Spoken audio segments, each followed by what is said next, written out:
Minha mãe me levava à igreja, mas só em 1992 eu aceitei Jesus como meu Salvador. A situação atual é muito difícil, mas no passado não era tanto. As pressões que sofríamos vinham mais da família e da sociedade. Naquele tempo, o governo não se envolvia na perseguição aos cristãos. De lá para cá, ficou muito difícil, porque o governo disse o seguinte: precisamos tomar medidas contra a igreja neste país. A população, principalmente em sua porção mais ortodoxa, concordou com a decisão do governo. Muitas pessoas colaboram com as autoridades. Com certeza, se alguém por um momento abrir uma Bíblia num restaurante, será preso pelos agentes do governo e enfrentará muitas dificuldades na prisão. Será forçado a negar sua fé, será espancado, sofrerá vários tipos de tortura, e especialmente para os cristãos, não há julgamento, nem tribunal, apelos e coisas do tipo.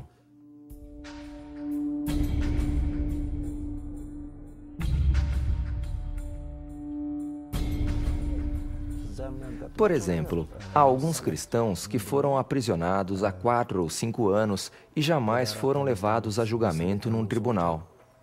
Em vez disso, as autoridades exigem que eles assinem documentos negando a fé. Essa é a primeira exigência que fazem. Quem se recusar a assinar será perseguido e torturado na prisão. A próxima punição é uma tortura cruel chamada posição helicóptero.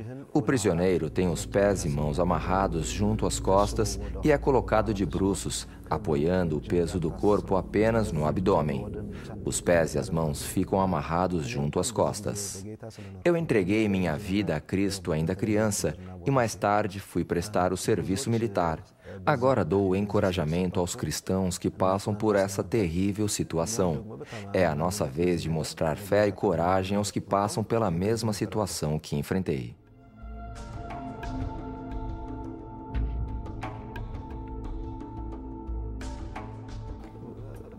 Eu não saberia dizer quantas vezes fui torturado desse jeito, mas me lembro que, durante cerca de 5 meses, me puseram numa solitária e me aplicaram diversos tipos de tortura. Formávamos um grupo naquela prisão.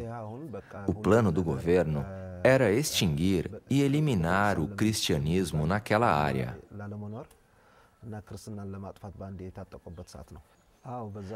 Após 6 meses de prisão e torturas, os representantes do governo surgiram com uma nova ideia. A ideia consistia em nos pedir para negar a fé e assinar um acordo. Naquele acordo, você se comprometeria a não ler a Bíblia, não orar, não possuir literatura cristã e não se reunir com mais de uma pessoa, pois alguém o estaria observando o tempo todo. Quem concordasse em assinar seria posto em liberdade. Eles não se importavam em nos deixar naquela situação. Quem não assinasse o acordo seria mantido na prisão.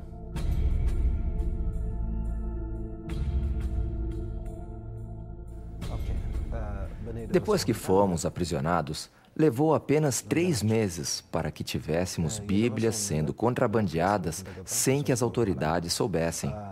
Separávamos as páginas da Bíblia em livros diferentes e distribuímos cada parte entre as celas. Como não tínhamos onde esconder, guardávamos os pedaços da Bíblia em nossas sacolas. 4 cristãos foram escolhidos para cuidar da distribuição das partes da Bíblia entre os presos. Eu era um dos 4 escolhidos. Eu era responsável por coordenar a distribuição. Como não havia papel, eu usava papel higiênico para copiar as escrituras à mão e distribuir. Quando os agentes do governo revistaram as celas, encontraram os trechos da Bíblia que eu havia fornecido. Interrogados sobre quem havia fornecido aquilo, falaram: "Foi Gideão que entregou." Me castigaram com outra forma de tortura. Me arrastaram de bruços no chão aquecido pelo sol escaldante e, como resultado, minhas mãos, braços e barriga ficaram em carne viva. Essa foi a pior tortura. Depois me jogaram numa cela de apenas 1 metro por 1,80. 2 meses depois, o comandante daquela região fez uma visita. Disseram a ele: "Este é Gideão." Então eles perguntaram se eu iria negar minha fé ou não.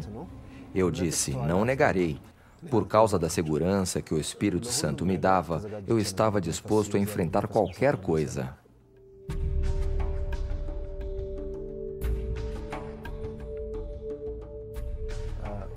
Juntaram todos os cristãos em um lugar e fizeram a mesma pergunta para eles: "Vocês vão negar sua fé ou não?"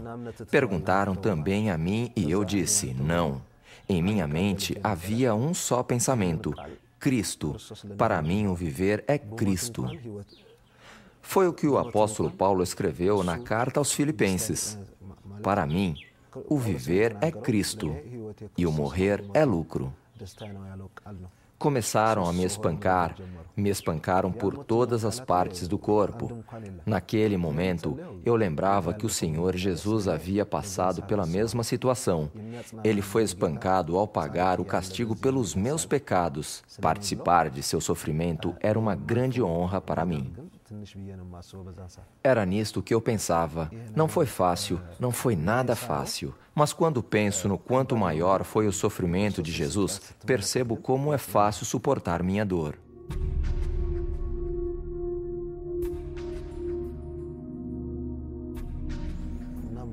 Depois de me espancar, foram embora pensando que eu estava quase morto. Me lembro de ter orado em voz baixa: "Senhor, perdoa esses homens. Eles não compreendem o que estão fazendo. Eu entrego minha alma para descansar em tuas mãos." Amarraram minhas mãos e me jogaram de novo naquela pequena cela. Eles fizeram tudo isso pensando em ensinar uma lição aos outros, para forçá-los a assinar o acordo. Esse era o motivo de fazerem tudo isso na presença dos outros prisioneiros. Para mim, o espancamento não foi o mais difícil, mas a permanência naquela cela minúscula era quase insuportável.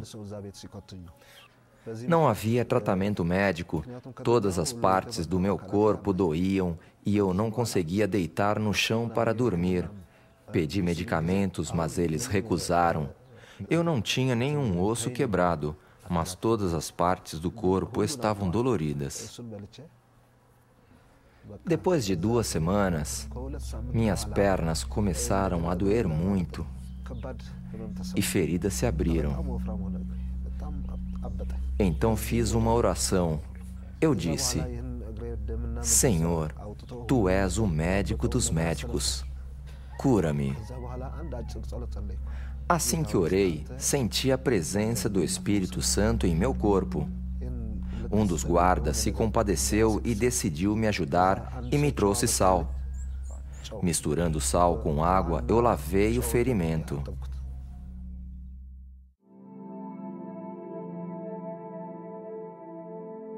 Permaneci por mais 2 meses naquela pequena cela. No 4º mês, me transferiram para outro lugar. Naquela ocasião, um dos meus agressores me perguntou: "Por que você passou por tudo isso?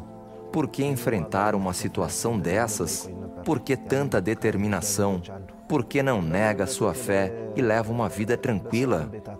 Eu respondi: "Estou pagando um preço não só pela minha fé, mas pela liberdade neste país. Para mim, a palavra de Deus é vida."